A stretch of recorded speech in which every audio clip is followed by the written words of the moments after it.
Innal hamdalillah nahmaduhu wa nasta'inuhu wa nastaghfiruh wa na'udzu billahi min shururi anfusina wa min sayyiati a'malina man yahdihillahu fala mudilla lahu wa man yudlil fala hadiya lahu asyhadu an la ilaha illallah wahdahu la syarika lahu wa asyhadu anna Muhammadan abduhu wa rasuluh ya ayyuhalladzina amanu taqullaha haqqa tuqatih wa la tamutunna illa wa antum muslimun ya ayyuhan nasu taqu rabbakumul ladzi khalaqakum min nafsin wahidah wa khalaqa minha zawjaha wa batha minhuma rijalan katsiran wa nisaa'a wattaqullaha alladzi tasaaluna bihi wal arham innallaha kana 'alaikum raqiba ya ayyuhalladzina amanu taqullaha wa qulu qawlan sadida yuslih lakum a'malakum wa yaghfir lakum dhunubakum wa may yuti'illaha wa rasulahu faqad faza fawzan 'azima amma ba'd fa inna asdaqal hadithi kitabullah wa khairal hadi hadi Muhammadin sallallahu alaihi wasallam wa syarrul umuri muhdatsatuha fa inna kulla muhdatsatin bid'ah wa kulla bid'atin dhalalah wa kulla dhalalatin finnar rahimani wa rahimakumullah. Bapak-bapak, ibu-ibu, para santri dan santriwati. Ada santriwati sini? Para bapak-bapak, ibu-ibu dan para santri LKSA Islam As-Sunnah yang semoga kita semua diberkahi dan dirahmati Allah Subhanahu wa ta'ala.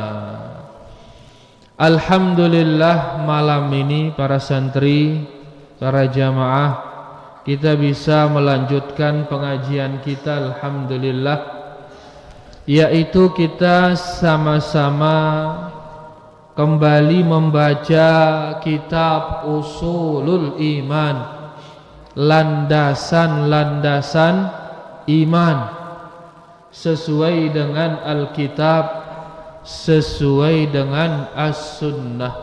Apa itu Alkitab? Al-Quran. Apa itu As-Sunnah? Hadis-hadis. Jamil. Kemarin pekan yang lalu kita sudah baca tentang keistimewaan malaikat.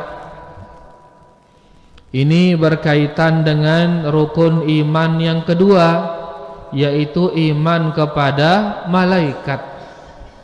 Karena sudah kita baca berkaitan dengan rukun iman yang pertama. Apa rukun iman pertama? Iman kepada Allah. Sudah selesai kita baca. Sekarang yang kedua, iman kepada malaikat.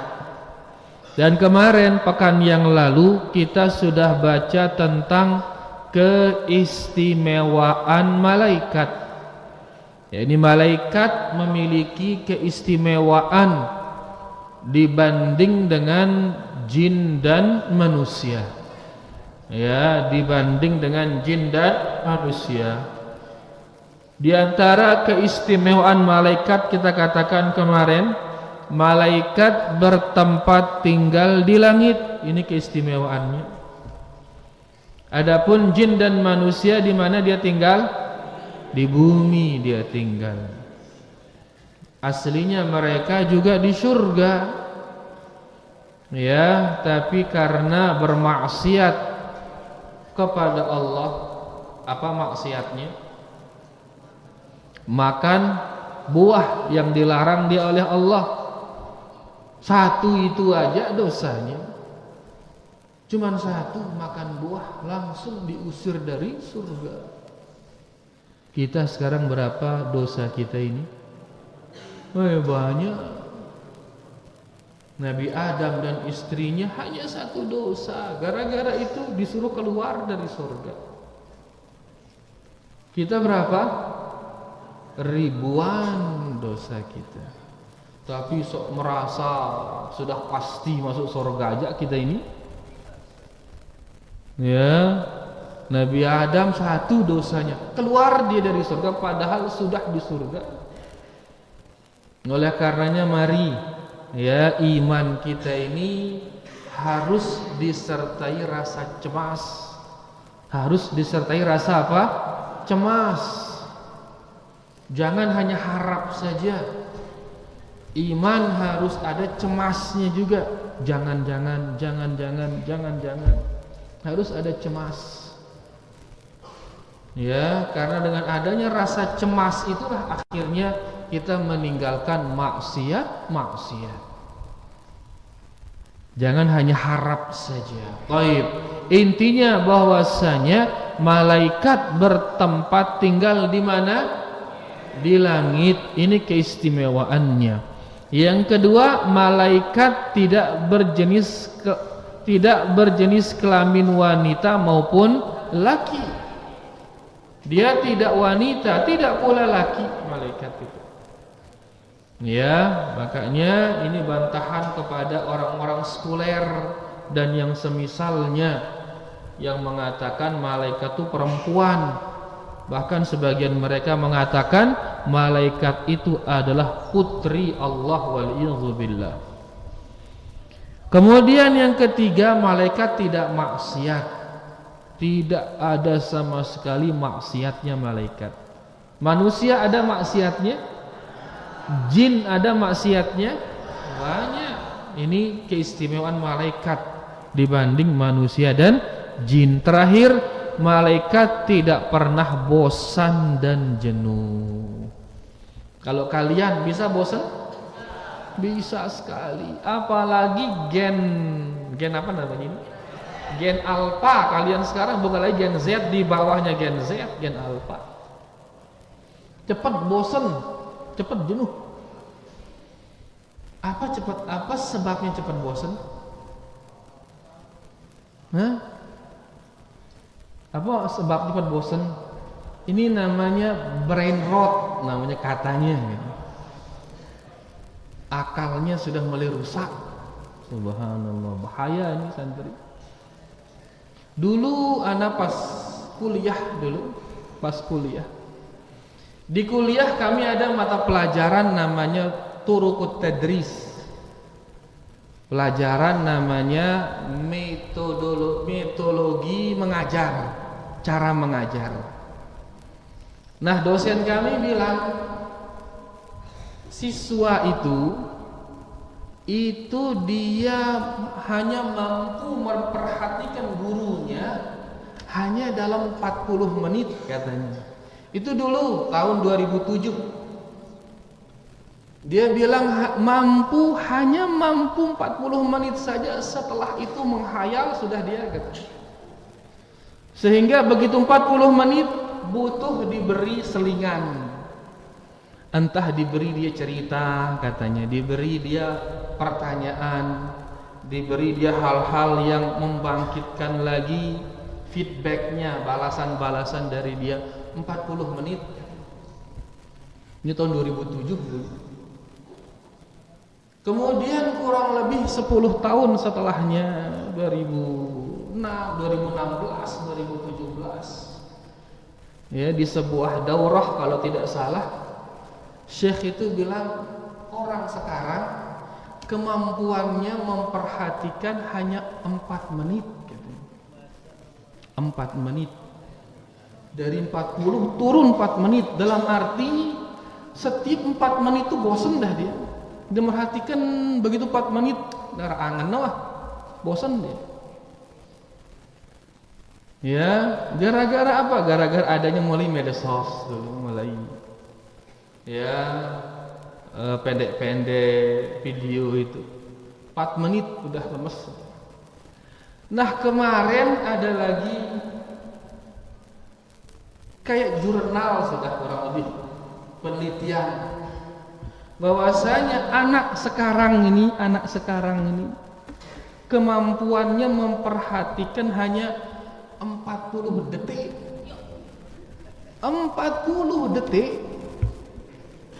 40 sampai 47 detik enggaknya kemampuan. Ya, karena apa? Karena media sosnya sekarang mereka asik nonton 30 detik seret scroll, 30 detik seret scroll, lebih dari 30 detik bosan sudah dia ganti lain. Nah, kebiasaannya di media sos yang scroll itu kebawa aja ke dalam kelas, sehingga begitu dia ngelihat gurunya 30 detik 40 detik bosan sudah dia butuh yang namanya dopamin baru, butuh lagi dia yang lain. Harusnya makanya 40 detik guru ganti lagi guru lain, 40 detik ganti lagi guru lain, kayak dia main TikTok itu scroll ganti lagi gitu. Itu kemampuan perhatiannya anak sekarang 40 detik. Apa sebabnya? Tadi itu medsos itu. Makanya kalian di sini nggak pegang itu nikmat besar itu santri, nikmat besar. Mereka yang tiap hari gini itu rusak, ini fokusnya rusak. Nggak bisa dia ngeliat gurunya semenit, nggak bisa, bosan sudah dia punya tidur. Maunya hal yang baru lagi, butuh dopamin baru lagi dia. Tapi kalian yang nggak pernah pegang HP, selamat kalian bisa merhatiin panjang, alhamdulillah. Karena nggak terbiasa itu. Ya, sehingga 40 detik jenuh sudah dia. Guru akhirnya dia harus membuat sesuatu biar siswanya nggak jenuh. Mulailah guru lama-lama keluar dari relnya akhirnya guru itu. Karena muridnya butuh sesuatu yang baru. Keluar dari relnya, macam-macam maupun guru niki para jamaah, bahkan berjoget-joget dalam kelas. Untuk apa? Menarik lagi perhatian siswa itu. Lelah dia. Gara-gara apa? Itu sudah sebabnya. Itu bahayanya. Ya, bahkan ada lagi penelitian. Seseorang kalau sudah dia kecanduan sekali sama yang namanya medsos itu, gadget itu, entah TikTok apa lagi, maka dia akan lebih kecanduan daripada narkoba katanya. Ini paling bahaya. Orang-orang yang dia biasa narkoba, kalau enggak dia ngemot lagi, pusing dia, galau dia. Nah, anak-anak yang sudah kena sindrom ini harus dia scroll aja, begitu nggak ada pegang HP 5 menit aja ngamuk dia, nggak tenang badannya, gerger dia. Butuh itu segera. Kalau narkoba nggak sampai 5 menit lalu, mungkin sejam, 2 jam, 4 jam baru dia butuh lagi. Kalau ini enggak, beberapa menit saja harus segera dia pegang itu. Kalau enggak tantrum dia, ngamuk dia. Makanya lebih bahaya ini lama-lama daripada narkoba itu, waliyadzubillah. Makanya kalian sekarang jauh dari HP. Ini nikmat, ini santri, nikmat besar. Kalau bisa jangan dipegang, bahkan kalau bisa. Ya, paling hanya sekedar tahu lah nama aplikasi-aplikasi. Insya Allah nanti ada pelajaran IT di sekolah, cukup sudah itu kalian tahu. Informasi teknologi, karena kalau sampai pegang itu ngeri, bahaya sekali. Yang rusak apa? Daya fokusnya rusak. Ya, sehingga cepat jenuh, cepat bosan. Kalau sudah cepat bosan, nggak ada sudah yang bisa bikin kalian bahagia, melainkan hal-hal yang kayak tadi itu. Tapi kalau kalian nggak mengenal itu semua, maka banyak yang bikin bahagia. Ketemu sama teman kalian bisa bahagia, salaman, main bola, dan lain sebagainya, bisa bikin bahagia. Tapi kalau sudah kecanduan sama itu, sak-sak itu sudah, sak-sak itu. Ya, akhirnya nanti rusak fokus kalian. Kalau sudah rusak fokus, apa yang terjadi? Nggak bisa masuk pelajaran itu, mental semua dia. Ya, pelajaran itu tidak akan bisa masuk. Baik, ini manusia sifatnya cepat bosan. Apalagi di zaman kita sekarang ini. Ya, manusia anak-anak sekarang sangat cepat bosan. Kalau malaikat gimana? Bosan dia? Enggak, dia bosan selama-lamanya. Ya, mereka terus beribadah dan taat kepada Allah Subhanahu wa taala. Nah, ini dia ya yang sudah kita baca kemarin santri. Nah, sekarang kita akan baca berikutnya, yaitu kedudukan iman kepada malaikat. Kita tulis tanggalnya dulu biar tidak kita salah nanti. Tanggal kemarin 17 tambah 7 jadi tanggal berapa? 17 tambah 7 21. Wah, ini sudah ini 17 tambah 7 berapa? 28. Nah, 24. 1 tambah 7 8. Jamil. Jangan sampai hilang matematika kalian ini. Baik. Yang akan kita baca sekarang kedudukan iman kepada malaikat. Jamil. Ayo ditulis santri, tulis tanggalnya. Kedudukan iman kepada malaikat. Man qari'una. Ayo, iqra. Bismillah. Kedudukan iman kepada malaikat. Di dalam agama Islam, kepercayaan kepada malaikat adalah salah satu rukun iman, yang mana keimanan seseorang tidak akan terwujudkan kecuali dengan beriman kepadanya. Taib. Kedudukan iman kepada malaikat. Iman kepada malaikat adalah salah satu rukun iman. Barang siapa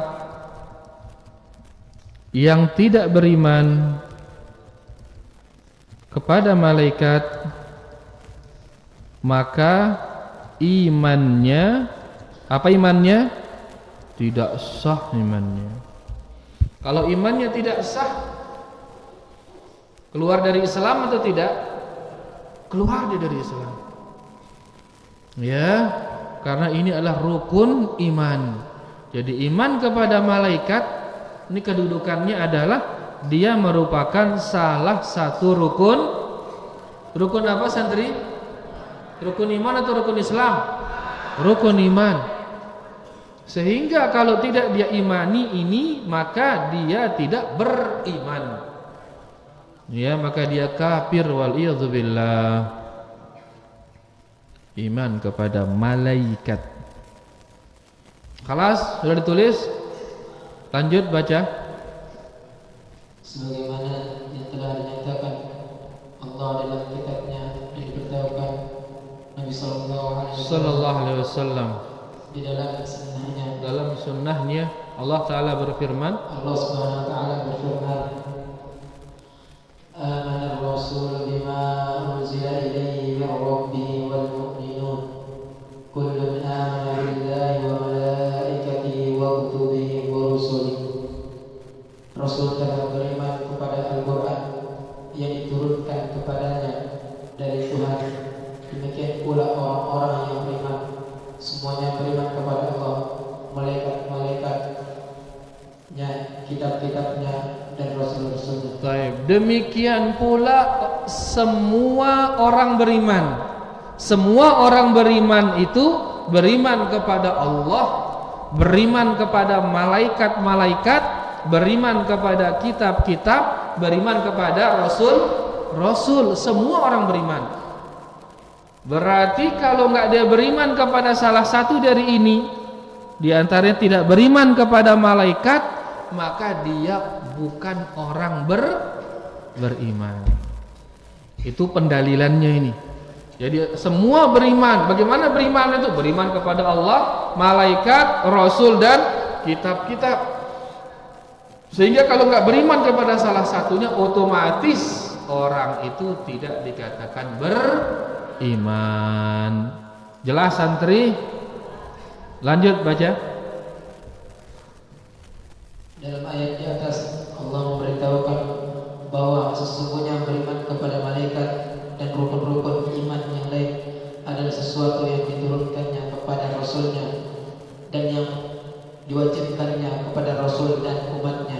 Kepada Rasulnya dan umatnya. Berarti Allah mewajibkan iman ini kepada Rasulnya dan umatnya, yaitu beriman kepada malaikat, diwajibkan oleh Allah kepada Rasulnya dan umatnya. Lanjut. Dan mereka pun menyanjung melaksanakan perintahnya itu. Dan mereka pun melaksanakan perintah itu, yakni mereka beriman dengan adanya malaikat dan iman-iman yang lainnya. Lanjut. Dan di dalam ayat lain Allah berfirman, "Laisal birra an tuwallu wujuhakum qibala al-masyriqi wal maghrib, walakinnal birra man amana billahi wal yawmil akhir wal malaikati wal kitabi wan nabiyyin." Baik, laisal birra, bukanlah albir, jadi bukan iman. Albir artinya apa? Iman, bukan iman. Engkau hadap barat, engkau hadap timur, bukan iman. Tapi iman itu adalah engkau beriman kepada Allah, beriman kepada hari akhir, beriman kepada malaikat, beriman kepada kitab, beriman kepada nabi. Itu iman. Ya, bukan iman engkau hadap barat, hadap timur. Apa kenanya hadap barat, hadap timur? Hah? Apa kenanya hadap barat, hadap timur? Hadap barat, hadap timur, yakni sholat, santri sholat. Ya, kenapa? Di antara penafsirannya, karena dahulu kaum muslimin sholatnya menghadap ke Baitul Maqdis, Palestina. Ya, kemudian orang Yahudi mengatakan kita dengan Islam nurut kita. Mereka orang Islam ngikutin kita ini, kata Yahudi itu. Ngikuti iman kita, kata orang Yahudi. Karena orang Yahudi juga sholatnya menghadap ke Baitul Maqdis. Terus dirubah lagi oleh Allah Subhanahu wa taala menghadap ke Ka'bah. Baitul Maqdis itu berada di utaranya Madinah. Mekah itu berada di selatannya Madinah. Ya. Jadi Mekah di selatannya Madinah, Baitul Maqdis di utaranya Madinah. Tadinya hadap utara, berubah dia menghadap ke selatan. Nah, di sini Allah Subhanahu wa taala menyindir gara-gara orang Yahudi bilang kita dengan Islam ini ngikutin iman Yahudi. Maka Allah menurunkan bukan masalah hadap timur, hadap barat, iman itu bukan masalah andang laut, andang daya, tapi iman itu adalah engkau beriman kepada Allah, beriman kepada Rasul-Rasulnya, beriman kepada kitab-kitab, beriman kepada malaikat, beriman kepada hari akhir. Itu iman. Bukan sekedar andang laut, andang daya, bukan sekedar perbuatan zohir, bukan. Tapi iman itu di sini sedu tipa Allah, sedu tipa Rasul, sedu tipa malaikat, dan percaya yang lain. Itu iman. Nah, itu maksudnya di sini albir. Ya, laisal bir, bukan iman itu sekedar hadap barat, sekedar hadap timur, bukan. Tapi iman itu adalah engkau beriman kepada Allah, beriman kepada hari akhir, beriman kepada malaikat, kitab-kitab dan para nabi. Itu iman. Nah, di antara yang disebut sebagai iman di sini adalah wal malaikah, beriman kepada para malaikat. Sehingga kalau ada orang enggak percaya kepada malaikat, dekku sedu arak malaikat, ngene-ngene, maka orang ini tidak beriman, kafir dia, waliyadzubillah. Paham santri? Paham kalian? Baik, mana maksudnya bukanlah iman sekedar hadap timur, hadap barat. Apa maksudnya hadap timur, hadap barat? Salat, kiblat. Ya, tapi iman itu adalah yang di dalam dada, percaya kepada Allah, hari akhir, malaikat, kitab-kitab dan para nabi. Lanjut baca. Bukankah menghadap wajah? Bukanlah menghadapkan wajahmu ke arah timur dan barat itu suatu kebaikan. Akan tetapi sesungguhnya kebaikan itu adalah beriman kepada Allah, hari kemudian, malaikat-malaikat, kitab-kitab dan nabi-nabi. Baik, di sini diartikan kebaikan. Kebaikan yakni iman.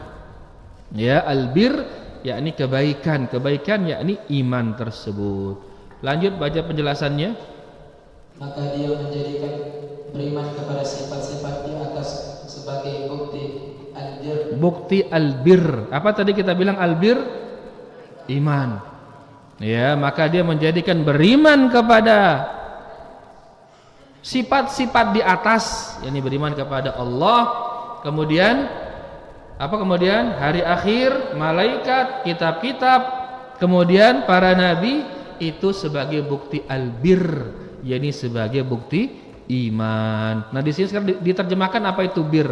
Lanjut, yaitu suatu nama yang mencakup semua kebaikan, karena semuanya semua yang disebutkan di dalam ayat itu merupakan landasan-landasan bagi amal-amal saleh dan pangkal bagi pokok pangkal bagi cabang-cabang.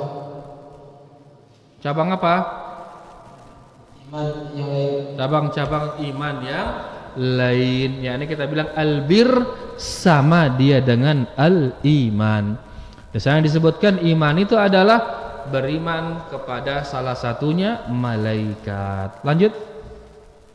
Dan sebaliknya, Allah mengabarkan bahwa orang yang mengingkari dasar-dasar ini adalah kafir kepada Allah. Nah, satu saja diingkari dari yang tadi itu, maka dia kafir kepada Allah. Dia nasadu tipak kitab, maka dia kafir kepada Allah. Dia nasadu tipak jelo kiamat, maka dia kafir kepada Allah. Dia nasadu tipak Nabi Malik misal takdir, maka dia kafir kepada Allah. Ya. Sebagaimana firman-Nya, baca ayatnya.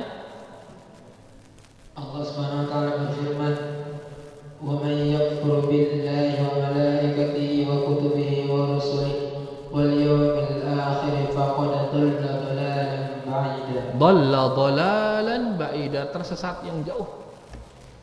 Mana nama tersesat yang jauh? Hah? Mana nama tersesat yang jauh? Jauh hanya ke pusat.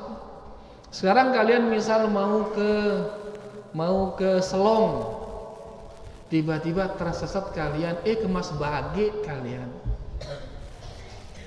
Tersesat nggak namanya itu? Tersesat atau bukan? Tersesat. Tapi dia jauh atau dekat tersesatnya? Sekarang dia mau ke Selong, tapi sana dompu aningnya. Ini tersesat jauh atau dekat? Jauh, tersesat jauh sekali. Dia mau ke Selong, tiba-tiba dompu aningnya. Tersesat jauh ini. Hampir gak mungkin dia kembali. Kalau dia mau ke Selong, tapi ke pusatnya ke Labuan Haji misal. Ke pusat, tapi gak ada jauh, dekat itu. Tapi kalau dia mau ke Selong, tiba-tiba ke Sumba, tiba-tiba dia. Nah, ini ke pusatnya sangat jauh ini. Nah, demikian pula dengan mereka yang dia enggak beriman kepada Allah. Enggak beriman kepada malaikat, kepusak yang sangat jauh, dhalla dhalalan ba'ida, jauh sekali. Baca artinya. Barang siapa yang kafir kepada Allah, malaikat-malaikatnya, kitab-kitabnya, rasul-rasulnya, dan hari kemudian, maka sesungguhnya orang itu telah sesat sejauh-jauhnya. Telah sesat sejauh-jauhnya. Sesat paling jauh ini. Mana sesat paling jauh? Enggak beriman kepada Allah, ini sesat paling jauh. Enggak beriman dengan adanya hari kiamat, sesat paling jauh itu. Sesat paling jauh. Ya. Kalau dia suka menjagur temannya, sesat atau tidak? Sesat juga itu. Suka dia mukul temannya, sesat itu. Suka dia menghina temannya, dia sesat itu. Suka dia nyumpak orang, nyumpak temannya, dia sesat itu. Tapi mana lebih sesat, mana lebih jauh sesatnya dari orang yang enggak beriman kepada malaikat? Mana lebih jauh? Mana lebih jauh santri? Yang tidak beriman kepada malaikat itu lebih jauh sesatnya itu. Ya, nyumpah orang sesat itu. Tapi ini jauh lebih sesat. Ya, nah makanya barang siapa tidak beriman kepada salah satunya, tidak beriman kepada malaikat, maka dia sesat yang sangat jauh, sejauh-jauhnya. Lanjut. Maka Allah memberikan julukan kafir kepada orang yang mengingkari rukun-rukun ini dan menyebutnya sebagai kesesatan yang jauh. Nah, di awal ayat Allah berfirman yakfur. Wa may yakfur, barang siapa yang kufur, kafir. Makanya barang siapa tidak beriman dengan salah satu ini, pantas dia diberikan gelar kafir. Satu saja tidak diimani ini, pantas dia diberi gelar apa tadi? Kafir. Ya, bahkan kafir kemudian dia sesat sejauh-jauhnya. Lanjut. Ini menandakan bahwa sesungguhnya beriman kepada malaikat merupakan rukun iman yang agung, di mana meninggalkannya dapat mengeluarkan seseorang dari agama Islam. Baik. Iman kepada malaikat ya merupakan iman yang sangat agung. Kita tulis di faedah nomor 2, tidak beriman kepada malaikat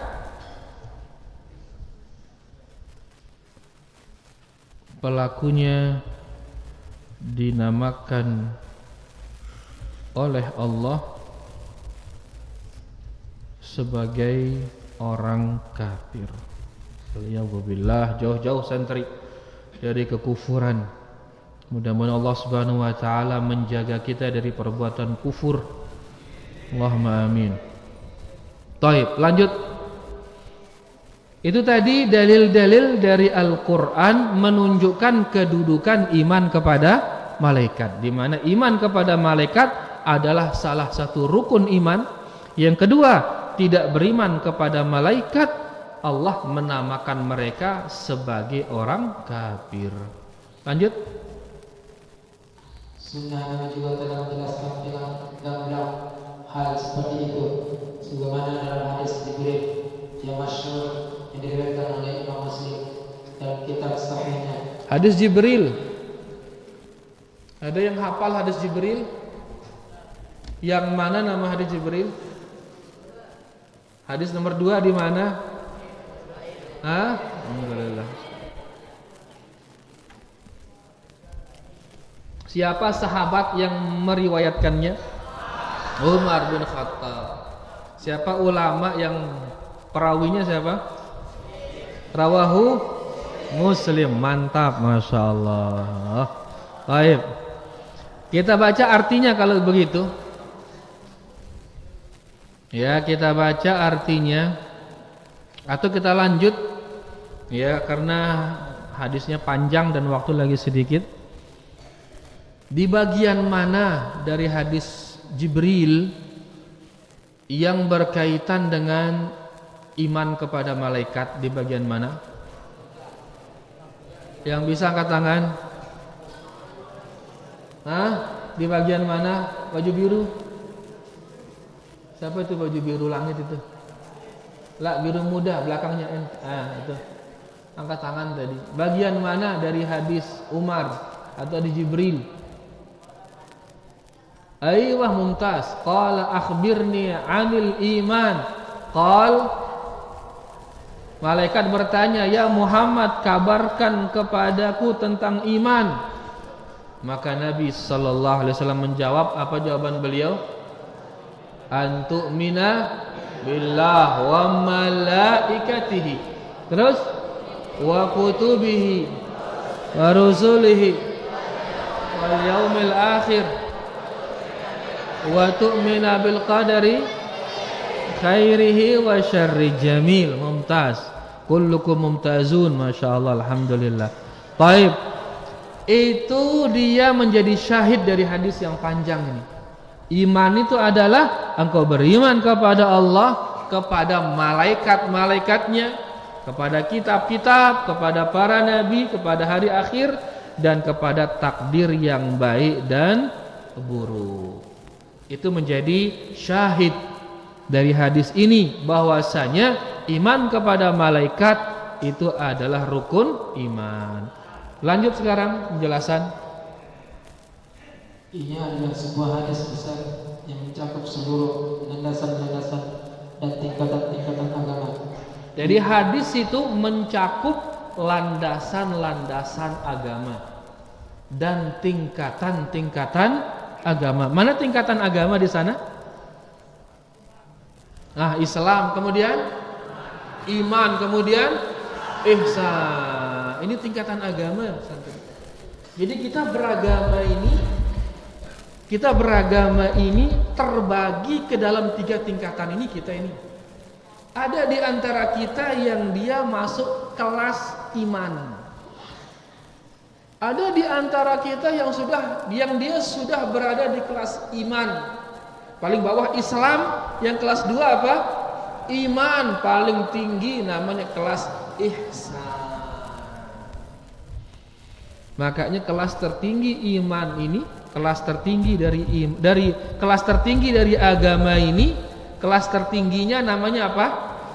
Ihsan. Berarti kita sekarang beragama tujuannya agar apa? Agar mencapai derajat ihsan. Paling atas sudah mana ihsan? Anta'budallah ka'annaka tarah fa illam takun tarah fa innahu yarak, yakni muraqabah.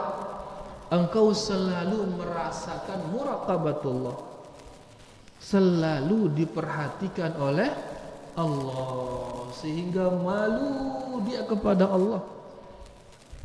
Ya, enggak berani dia ngapa-ngapain melainkan dengan sesuatu yang dia diperintahkan oleh Allah. Enggak berani ngapa-ngapain dia. Ya, bergeraknya itu benar-benar karena perintah dari Allah baru dia bergerak. Itu muraqabatullah. Gak kira-kira sampai tono ke kelas ini. Masih jauh. Ya, makanya orang Islam atau orang beriman terbagi 3. Ada namanya zalimun li nafsihi, ada namanya muqtasidun, ada namanya sabiqun bil khairat. Ya. Jadi dia ada 3 kelas. Kelas pertama tadi paling bawah namanya Islam. Kelas di atasnya namanya apa tadi? Iman. Kelas atasnya lagi namanya apa? Ihsan.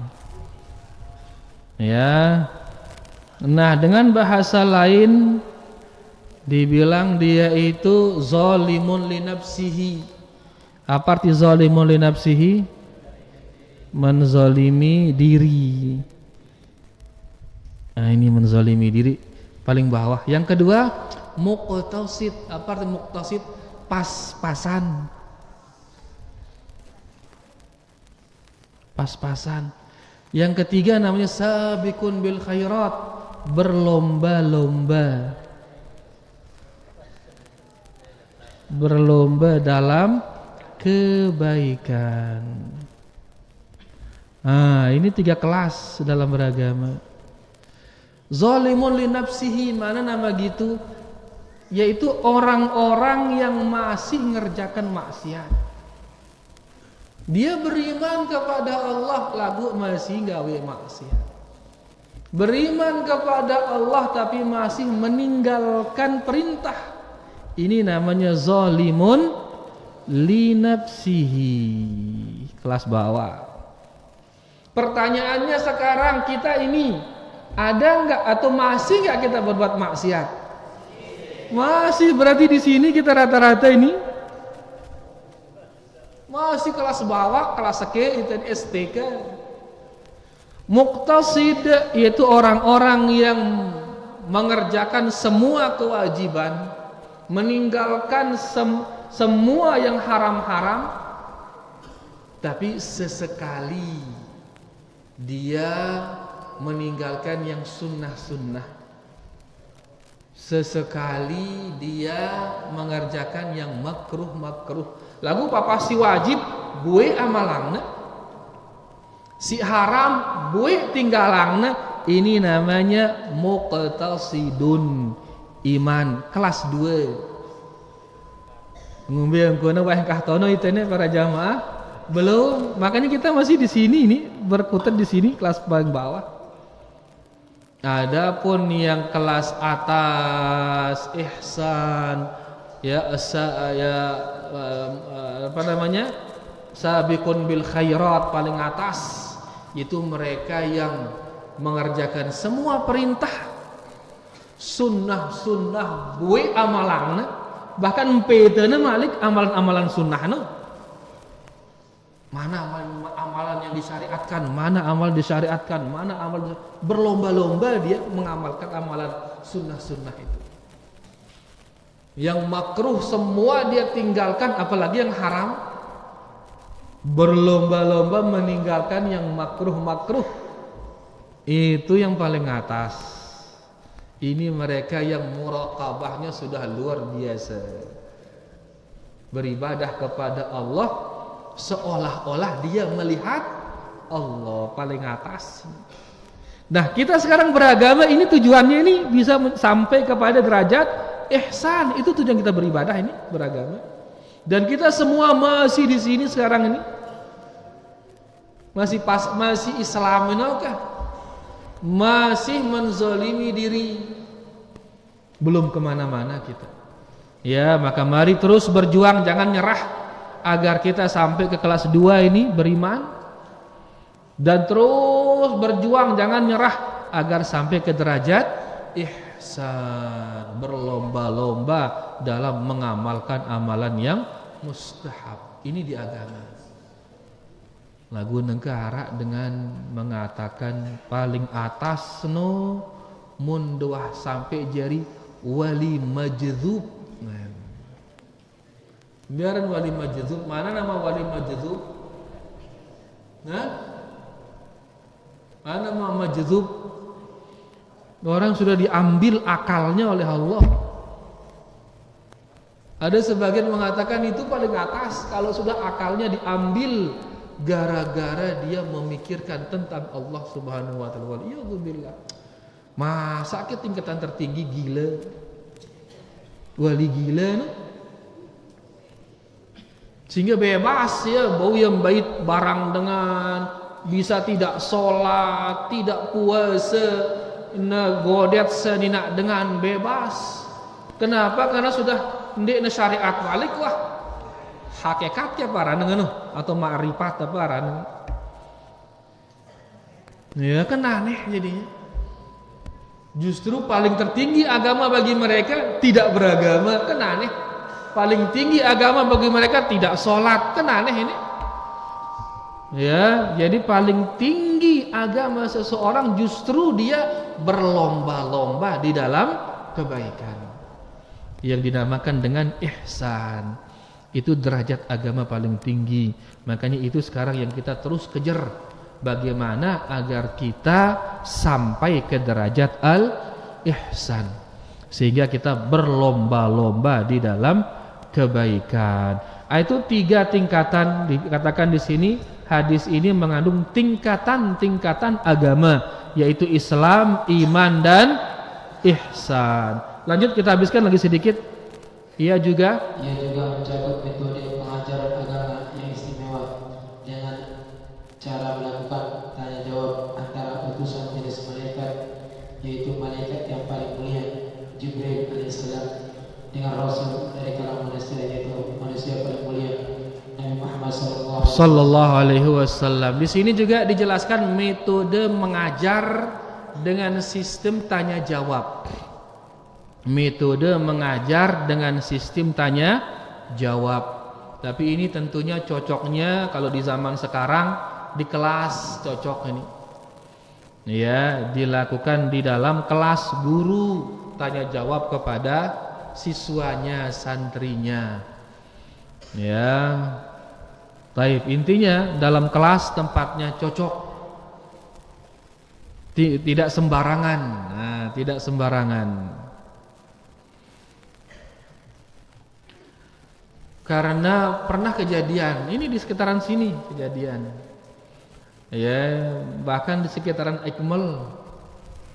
Ada santri kita ini baru lulus ini, santri kita. Diberikan dia untuk ngisi kajian. Masih muda. Diberikan ngisi kajian. Ya, tiba-tiba tipe kajiannya kajian tanya jawab isinya.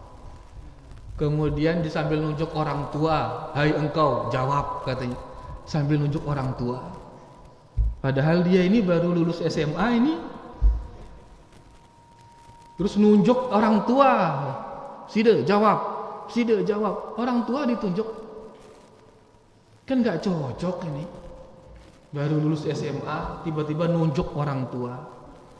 Yang mungkin orang tua itu sudah tahu jawaban pertanyaannya dia sebelum dia lahir, si guru ini. Sebelum dia lahir, si ustadz ini, orang tua itu sudah tahu jawaban pertanyaannya. Maka gak pantas dia nunjuk orang tua untuk pertanyaannya dia, gak pantas. Ya, memang di antara metode mengajar tanya jawab. Tapi ini harus dilihat kondisi guru dalam kelas, cocok dan nanya murid-muridnya. Tapi kalau kajian terbuka seperti ini, siapa tahu kalian nanti ini santri pulang dari sini, terus tiba-tiba disuruh ngajar Arba'in Nawawi misal. Jangan tiba-tiba kalian tunjuk orang-orang tua. Sudah jawab, jangan. Ya, ini namanya kurang adab jadinya. Ya, jadi memang ini metode Nabi sallallahu alaihi wasallam dalam mengajar tanya jawab. Ya, cuman harus lihat sikon. Yang bertanya harus orang yang tua atau dituakan menanyai orang yang lebih muda. Jangan justru anak baru lulus SMA. Ya, sebagaimana kejadian ini, baru lulus SMA ini tiba-tiba menanyai orang sudah tua, ditunjuk lagi sama dia. Kan ngeribut bebeno.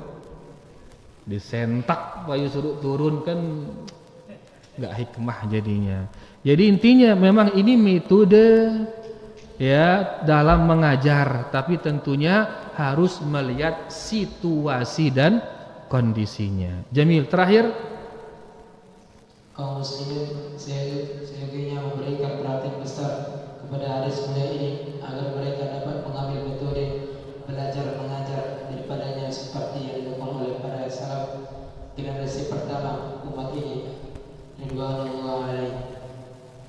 Baik, di dalam hadis ini santri banyak sekali adab-adab dalam belajar dan mengajar, banyak sekali.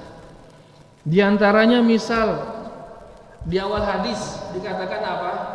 Ya, rajulun syadidu bayadith thiyab, laki-laki yang bajunya putih, sangat putih bajunya. Berarti kalau kita mau ngaji nuntut ilmu, baju kita juga harus dia bersih santri.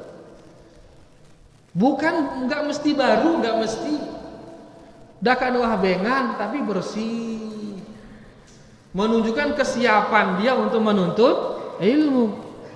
Terus rambutnya apa dibilang? Sawadis sya'ar, hitam rambutnya. Ya, kemudian lanjutannya dibilang apa? La yura alaihi atharus safar, tidak terlihat padanya bekas safar. Padahal orang kalau safar lelah atau tidak? Lelah. Tapi begitu dia ngaji, nggak kelihatan bekas safar itu. Apa artinya itu? Seger, semangat dia ngaji, nggak diloyo, nggak dia lemas gitu kayak orang seger dia ngaji. Padahal orang safar lelah atau tidak? Lelah, dilawan lelahnya, dilawan lelahnya. Dilatih juga seger, padahal dia safar. Rambutnya hitam, nggak ada debu. Berarti apa? Bersih. Ya, sang minyak rambut mungkin, parfum mungkin. Ya, jangan biarkan dirinya menjadi sebab ketidaknyamanan. Apa itu sebab ketidaknyamanan? Bekallah dengan krem bayu. Ya, intinya ini adab, yaitu dia pakaiannya bersih, dianya juga bersih, hitam rambutnya soalnya kan, pakai wangi-wangian mungkin. Kemudian dia seger, padahal dia safar. Kemudian fa asnada rukbatayhi ila rukbatayhi wa wada'a kaffaihi ala fakhidhaihi. Apa artinya disandarkan lututnya dia dengan lutut Nabi sallallahu alaihi wasallam? Apa artinya? Dekat. Nempel, nyandar, nempel. Lututnya dia nempel dengan lutut Rasulullah sallallahu alaihi wasallam. Karena ilmu itu kayak sinyal wifi. Masa zamannya sekarang internet ini, sinyal wifi, sinyal HP, semakin dekat semakin kencang penerimaan itu. Kalau jauh sana, kalau datang sinyal kadang-kadang masuk, kadang-kadang keluar, masuk keluar. Maka semakin dekat kita, semakin kencang faedah itu, keberkahan itu. Ya, makanya kalau ada orang menyampaikan ilmu mendekat, itu di antara adabnya. Wa wada'a kaffaihi ala fakhidaihi, diletakkan di pahanya. Di mana tangannya? Di paha, enggak ada kesana kemari tangannya. Ya, kita kan sekarang ini ngaji dilempar tangannya. Ngaji macam-macam, dia enggak tenang, tangan diem. Bahkan dulu para salaf, dia kalaupun harus buka bukunya, buka lembarannya, pelan caranya buka lembaran supaya tidak mengganggu yang lain. Ada yang di sini buka lembaran agar tidak mengganggu yang lain. Begitu dia mau ngeruk apa namanya, pensilnya, pelan cara ngeruknya supaya tidak mengganggu yang lain. Kalau kita sekarang bagaimana? Macam bukan hanya tangan, kaki bergerak sekarangnya. Kaki bergerak. Efeknya apa? Keberkahan ilmu itu hilang. Ya. Jadi intinya kalau kita ulik dia ini hadis ini, ada mungkin ratusan adab dalam menuntut ilmu ada di dalam hadis ini. Banyak sekali. Ya, banyak sekali adab-adab di sini di dalam hadis ini terkait adab di dalam menuntut ilmu. Ya, belum lagi masalah hati nanti, masalah ketawaduan dan lain sebagainya. Begitu Nabi kita ditanya, ya, dia enggak ngarang-ngarang. Dia bilang Allah Ta'ala alam atau mal mas'ulu anha bi'a'lama mina as-sa'il. Bagi hal-hal yang dia tidak ketahui dan lain sebagainya. Banyak hal-hal di sana berkaitan dengan adab, entah itu adab yang nampak maupun adab yang tersembunyi, yaitu yang berkaitan dengan hati penuntut ilmu. Taib tutup dia terakhir dalam hadis di atas. Dalam hadis di atas terdapat pula sebutan para malaikat dan beriman kepada mereka merupakan salah satu dari rukun iman. Dan untuk kita menyebutkannya di sini. Baik, dalam hadis tersebut disebutkan di sana bahwasanya iman kepada malaikat adalah salah satu dari rukun iman. Taib ini dia para santri yang bisa kita baca pada malam hari ini, ya, menunjukkan kedudukan iman kepada para malaikat. Mudah-mudahan dipahami, munara di mantap pahamin bau terketuanang bareh setelah azan insyaallah. Wa sallallahu ala nabiyina Muhammad walhamdulillahi rabbil alamin. Ada dari jemaah nggih dah, lah musirin mudin.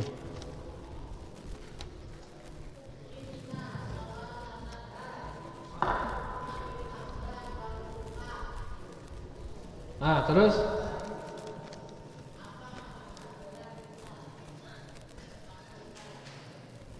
inna salata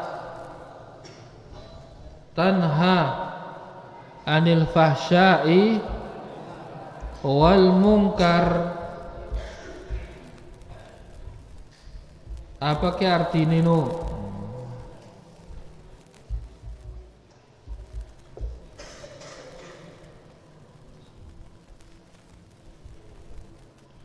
Beya.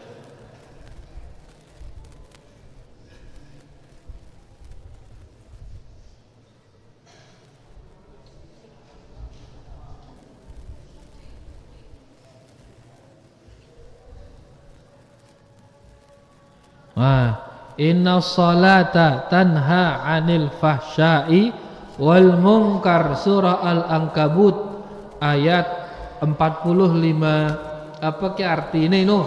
Yakni sesungguhnya salat mencegah dari perbuatan yang keji dan mungkar. Ya, sesungguhnya salat itu mencegah dari perbuatan keji dan mungkar. Apa artian keji? Mana nama fahsya? Keji, yakni perbuatan yang mengarah kepada perzinahan, waliyadzubillah.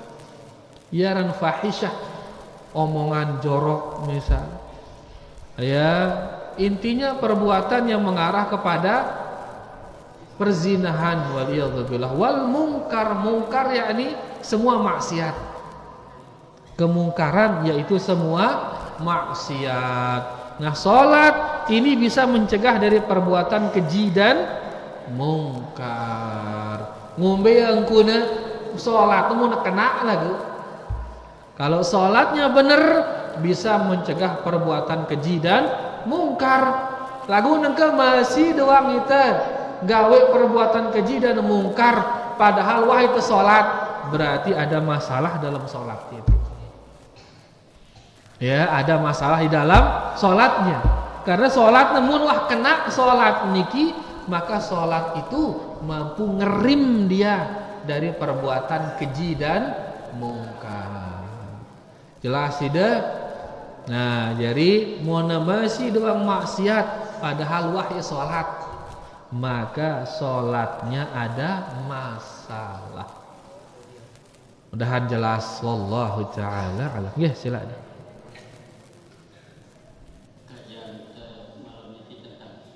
Iman, nggih. Nggih. Syarih, nggih.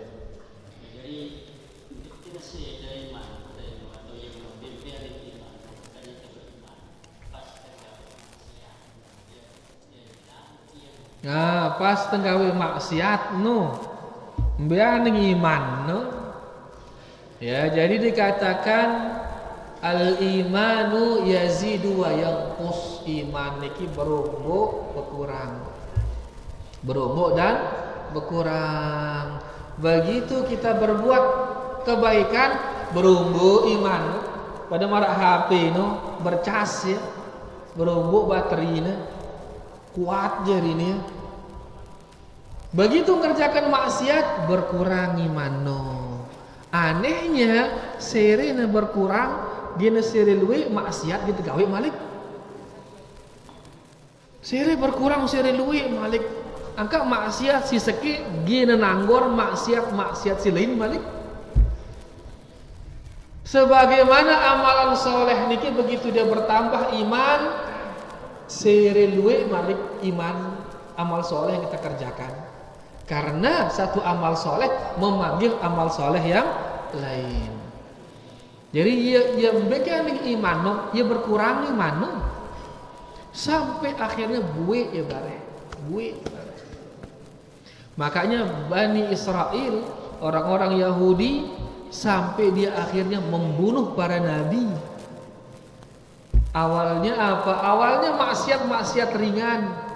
Maksiat ringan, suwe-suwe hilang jama imanno, reni mati nabi payu.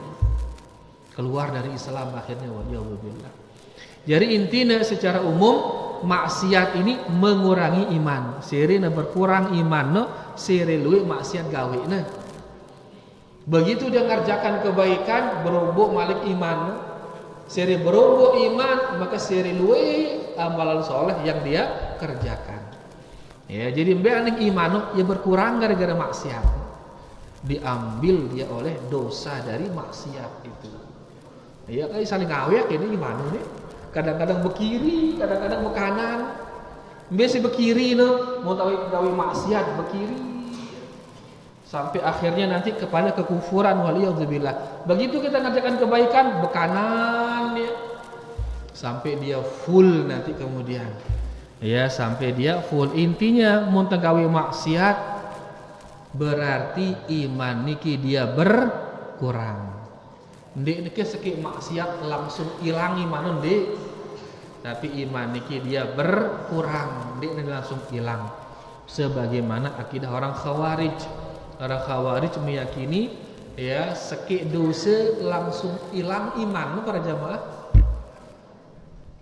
Seki dosa langsung hilang iman. Benar-benar benar dan dari kita beriman kayak ini kafir semua kita. Tidak, Ahlussunnah mengatakan maksiat itu mengurangi iman, tidak sampai menghapus iman. Mudah-mudahan jelas, wallahu taala a'lam. Masih harap para jamaah. Baik, lagi 10 menit kita baca kertas dari santri. Luik kertas ini. Gimana cara kita cepat bangun sebelum azan pertama? Berikan solusi. Caranya adalah dengan cara cepat tidur. Cepat tidur, cepat kalian bangun. Ya, cepat tidur, cepat kalian bangun. Kita cukup tidur 5 sampai 6 jam santri. 5 sampai 6 jam cukup dah itu. Sekarang kalian kalau tidur jam 10 misal, jam berapa tidur sini? Jam 10. Katakan jam 10. Nah, kalau dia 6 jam tidur 6 jam. Kira-kira bangun jam berapa? Jam 4 sudah bangun kalian. Sudah manggel badan kita tidur itu 6 jam itu. Kalau tidurnya jam 10, jam 4 sudah bangun kalian. Jam berapa azan pertama? 4:30 biasa. Jam 5 kurang 1/4 markas. Ya, sebenarnya idealnya azan pertama itu 1 jam sebelum azan kedua sebenarnya. Kayaknya di Mekah, di Madinah, Masjidil Haram, Masjid Nabawi 1 jam sebelum azan kedua dia azan pertama di subuh itu. Sehingga orang tahu ini benar-benar azan pertama ini. Tapi kalau dekat-dekat 10 menit sebelum azan kedua dia azan, orang yang lalai nanti dianggap itu sebagai azan kedua nanti. Wah, temu waktu wah, ngana dengan ngana barek. Kalau hanya 1/4 jam jaraknya, 10 menit jaraknya, kelicur dengan barek. Ya, idealnya memang 1 jam sebelum azan kedua. Maka kalau sekarang kita subuhnya jam 5:15, ya, maka harusnya azannya jam 4:15. Kita subuh sekarang jam 5:08. Jam 5:08, maka harusnya azannya jam 4:08 sebenarnya. Oke. Lalu ke hadeng-hadeng tuh dulu ya hadeng-hadeng. Baik, intinya bahwasanya kalian kalau tidur jam 10 bangun jam berapa? Jam 4 sudah lelah kita itu. Bahkan kadang-kadang jam 3 sudah bangun kita. Kalau tidurnya jam 10. Ya, tapi kalian mungkin lewat jam 10 tidurnya. Akhirnya merasa kurang. Apalagi kalau dicampur dengan tidur siang lagi 8 jam sehari. Ideal sudah itu. Tidur siang mulai jam berapa? Jam 2, bangun jam setengah 4. Nah, setengah 4, 1 jam setengah. 1,5 tambah 6 kan 7,5 jam. Cukup, sudah lebih dari cukup bahkan itu. Makanya kalau kalian tidur pagi, insya Allah bangunnya pagi. Tidur jam 10, insya Allah bangunnya nanti jam 4, insya Allah. Ya, jadi pagian tidur maka kalian akan pagian bangun. Ada sebuah apa namanya? Quote namanya? Quote atau apa? Dia bilang kalian kalau ingin mencapai mimpi kalian maka awalilah dengan memperbaiki tidur kalian. Kalau kalian ingin menggapai mimpi kalian, awali dia dengan memperbaiki tidur kalian. Subhanallah, ini luar biasa. Apa maksudnya mimpi? Cita-cita kalian. Kalau kalian mau menggapai cita-cita kalian, perbaiki tidur kalian dulu.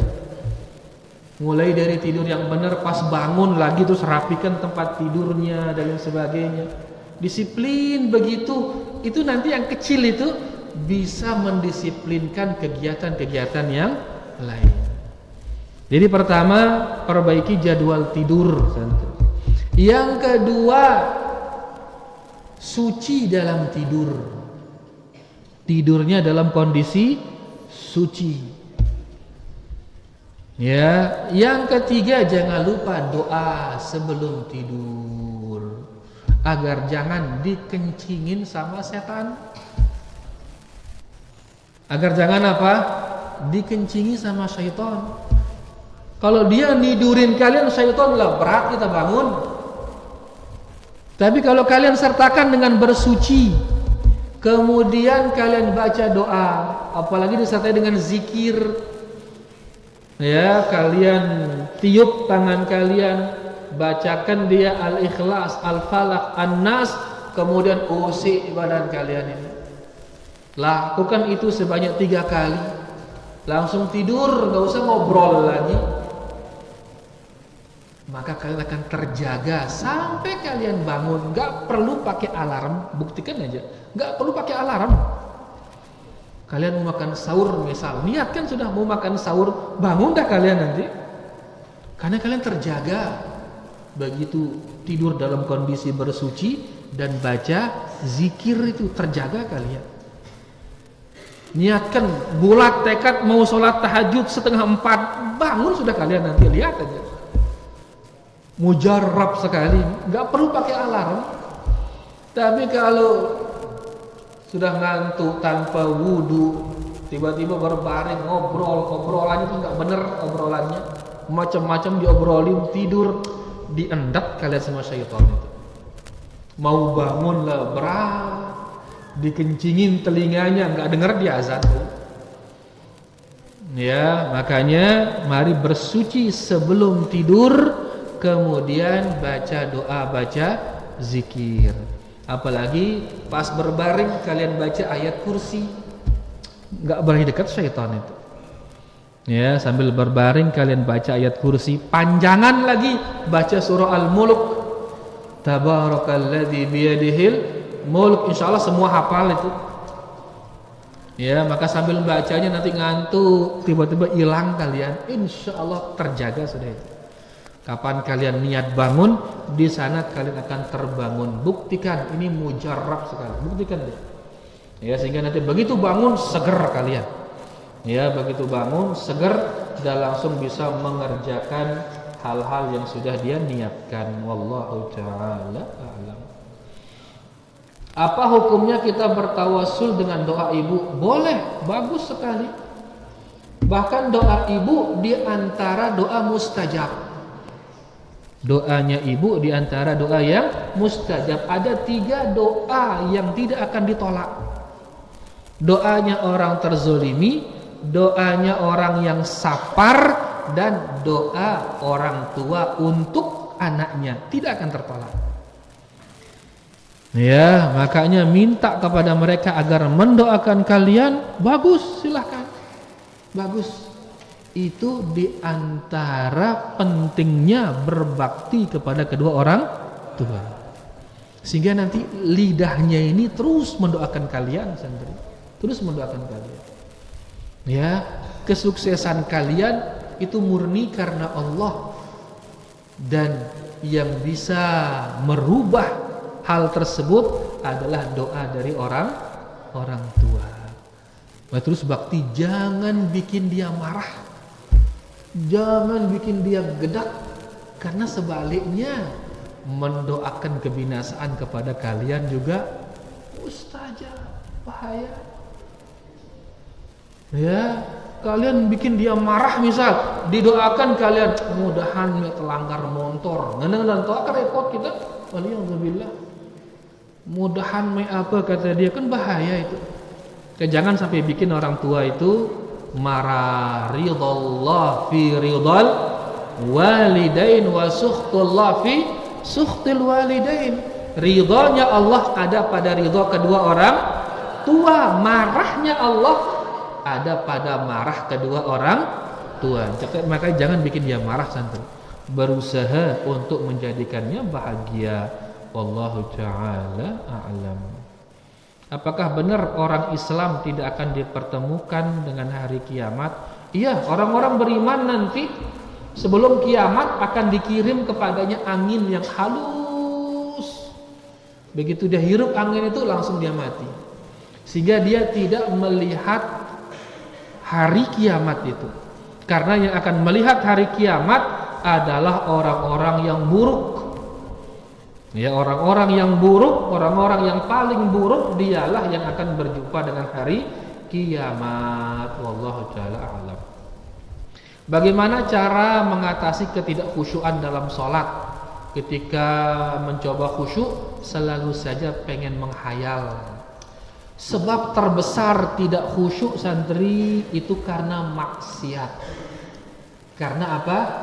Maksiat. Karena kekhusyuan sholat itu hadiah bagi orang yang hatinya bersih.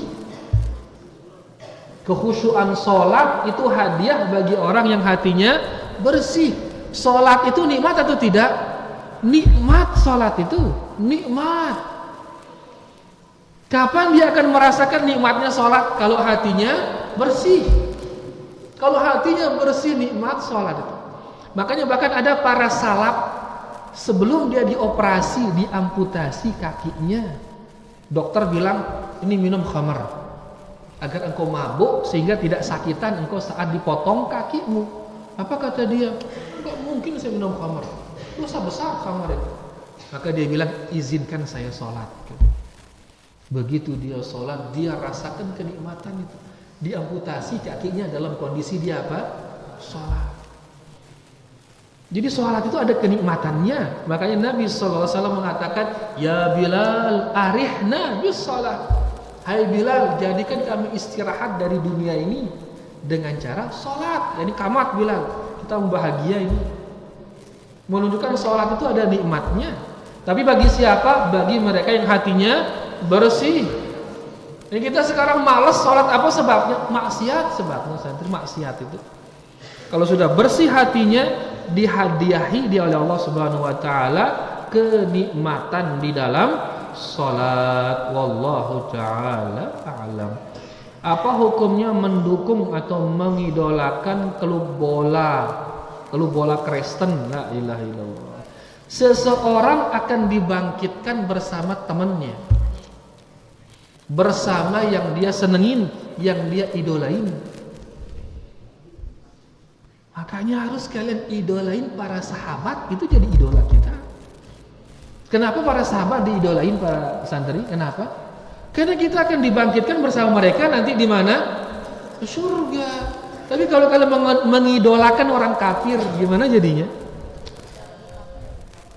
Banyak sekarang orang-orang mengidolakan artis. La ilaha illallah. Artis ini kan orang-orang fasik ini. Artis, peminum khamr artis itu. Pezina, waliyadzubillah. Pejudi. Itu mereka. Bahkan coba lihat di film-film, santai, di film-film. Dia ini jagoan. Jagoan ini suka bersedekah, suka ngasih orang hadiah, tapi peminum khamr dia. Ya, adalah namanya jurus mabuk. Minum khamar dulu baru bunuh penjahat. Itu secara tidak sadar mereka ingin menormalisasi yang namanya minum khamar. Enggak apa-apa minum khamar, yang penting baik katanya nanti. Kemudian diperlihatkan kalian nanti ini jagoannya, ini suka meluk orang, suka apa. Tujuannya apa? Ini ingin menormalisasi perbuatan buruk itu satu. Kayaknya hati-hati mengidolakannya hati-hati. Sekarang mengidolakan orang yang main bola, seret, habis main bola minum khamr dia. Akhirnya pas ngelihatnya itu kalian merasa nggak ada apa-apa minum khamr, yang penting pintar main bola kalian bilang nanti. Hati-hati. Itu cara orang kafir menormalisasikan kemaksiatan mereka. Dulu ada orang biarawati, dia masuk Islam dulu tahun 90-an. Kemudian dia membongkar rahasia strategi pengkafiran. Ya, dia bilang 3 lewat 3F katanya, lewat 3F. Apa 3F ini? Pertama fun, yang kedua food, yang ketiga fashion. Fun, apa fun? Hiburan. Fun itu hiburan, F-U-N, hiburan. Yang kedua food, makanan. Yang ketiga fashion, apa fashion? Pakaian, style. Dikasih kalian pakaian bagus, tapi lambangnya lambang setan di sini. Lambang setan, satanisme. Sehingga agama setan itu dianggap biasa. Di pakaian-pakaian macam bentuknya. Atau pakaian tapi dia kayak dia nggak berpakaian. Dibuat dia indah kelihatannya. Sekarang lihat perempuan-perempuan. Coba lihat ayat, ya, wala tabarrujna tabarrujal jahiliyatil ula, dan janganlah kalian bertabarruj dengan tabarruj jahiliyah dulu. Mana tabarrujnya jahiliyah dulu? Tabarruj dengan jahiliyah para jamaah, yaitu mereka memperlihatkan lehernya, memperlihatkan rambutnya. Itu tabarruj jahiliyah dulu. Yang dilarang wala tabarrujna tabarrujal jahiliyatil ula, jangan bertabarruj seperti tabarruj jahiliyah dulu. Yaitu dia melihatkan bagian atasnya ini, kepala, rambut, leher. Itu tabarrujnya orang jahiliyah. Kalau tabarruj yang sekarang ini para jamaah, Abu Jahal di negara marah ino seninana. Si dia lihat tabarruj yang sekarang bukan lagi rambut sama leher, lekan bawa leher pak, setengah dada no. Bukan lagi memperlihatkan betis, setengah pak, bukan setengah lagi, sudah kan sekedip paha no. 4/5 paha kelihatan, 1/5-nya ketutup. Tabarruk seperti itu Abu Jahal nggak mau istrinya kayak gitu. Abu Lahab nggak mau istrinya kayak gitu. Makanya tabarruk sekarang orang jahiliyah aja merinding dia. Saking la ilaha illallah. Lihat berhasilnya mereka lewat fashion. Berhasil. Araknya dengan Islam ngeno pakaiannya para jamaah. Ada orang Islam kayak gitu pakaiannya banyak sekarang ini, banyak berhasil mereka makanya. Berhasil mereka. Ya, dari hiburan juga demikian, dari bola. Di bola itu nanti iklannya apa? Khamr iklannya, bir iklannya, akhirnya dinormalisasi. Judi iklannya, bajunya apa? Buin, bajunya sini buin. Oh, Buin, BWIN, Buin. Apa Buin itu? Situs judi itu, judol itu. Situs judi itu. Akhirnya dianggap biasa. Judi dianggap biasa, waliyadzubillah. Ya, dari hiburan dan lain sebagainya. Makanya hati-hati. Ya, jangan idolakan mereka. Idolakan para sahabat, idolakan orang-orang soleh. Yang wanita idolakan para sahabiat, bukan justru artis-artis yang waliyadzubillah, apalagi sampai kekufuran itu yang mereka lakukan. Jadi intinya bahwasanya nggak boleh main bola, silahkan main bola, olahraga silahkan, bahkan bagus olahraga silahkan, tapi mengidolakan ya atlet kafir tetap nggak boleh. Ya, mengidolakan orang-orang kafir tetap tidak boleh. Adapun olahraga silahkan dan tanpa mengidolakan orang-orang kafir tersebut. Jelas santri? Makanya nggak perlu pakai baju mereka, nggak perlu. Apalagi nanti di bajunya ada salib, nanti ada salib besar, kalian pakai sholat, masa sholat bawa salib?